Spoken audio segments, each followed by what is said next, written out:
Okay, YouTube is live. Well, my phone just told me you do this live.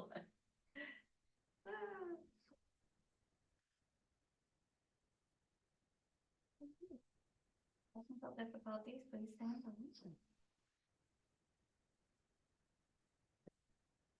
Got a hell of a show this week.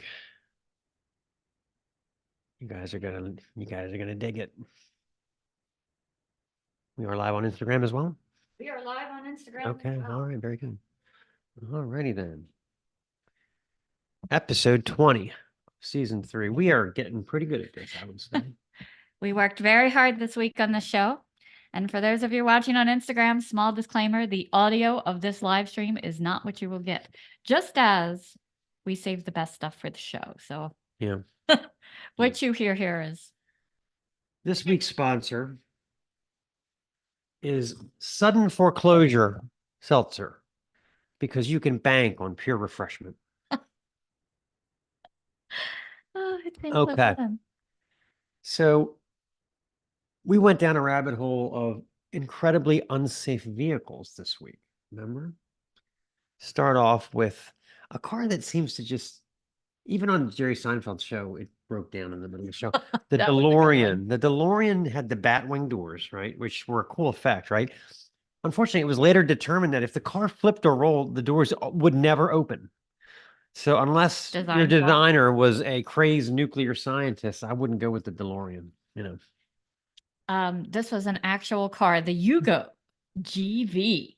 Yeah, it's cute. It was very cute, except the parts that fell off the car due to the intense engine vibration.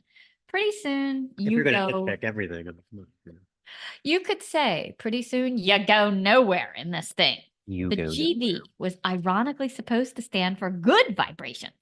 Perhaps it sort of stood for glitchy vehicle. Yeah. How about the Chevy Corvair? The engine would release toxic fumes into the cabin. Nice. That's what I look for in a car.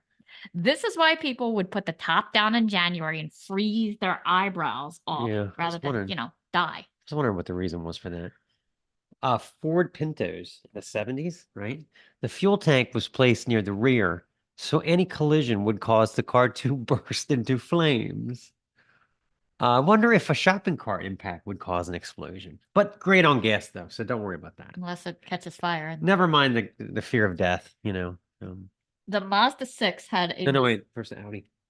You can't miss this one. Oh, This one- yeah. This is the scariest Audi. one. Yeah. The Audi 5000 would simply take off in acceleration like a toddler running for a cotton candy Yeah. stand. Can you imagine that? Great safety record if you take out all the deaths and stuff. Don't be so negative. Yeah. Avoid hitting the cruise control on this one. And last 100 miles per hour is your definition of cruising. Imagine your car just lurches forward and you can't stop it. Jesus Christ. How about the Briggs and Stratton Flyer? 1922 classic. It was more like a golf cart, actually. It had no doors, no windows, no outer chassis. And they were made of wood. So you had to basically you're driving around in a Pinewood Derby car. Wow. Yeah. Talk about stripped down. Yeah. The Mazda This 6 is my favorite one. Yeah. had a bizarre, and this is true. You can look it up. Yep. I'm not making this up. It had an issue where yellow sac spiders, like the 8-legged guys, Really creepy looking. Yeah. were so attracted to the car's brand of emissions that they would build webs. And that caused, look it up in physics, some negative pressure in the fuel tank, and boom, barbecue. From spiders. They had to do a recall to put a cover over the tailpipe so the spiders could not get in. Could you imagine calling work? Yeah, I'm going to be late. I have the spiders in my I engine. actually could hear the jackass as you were using that. Sounds made up. That your boss is going, yeah, right. But I picture the boardroom where some gopher flunky comes in and says, here's another one.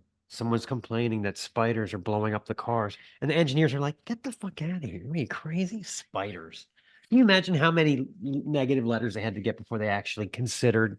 It's just so ridiculous. This is the thing. Anyway, the Toyota Corolla in 1995 had this little issue. Taught you to use lids on drinks. If any liquid spilled over this area where the airbag was, it may deploy. So 1 minute you're accidentally spilling a soda, the next minute your airbag is blowing up. Yeah, So I think that pretty much put the end on the soda. no holiday pours allowed in there. So anyway, that brings us to the end of this week's live stream. Hope you guys enjoyed it. Be careful driving out there. Yeah. You know, And read the fine print when you're buying a car. Yeah.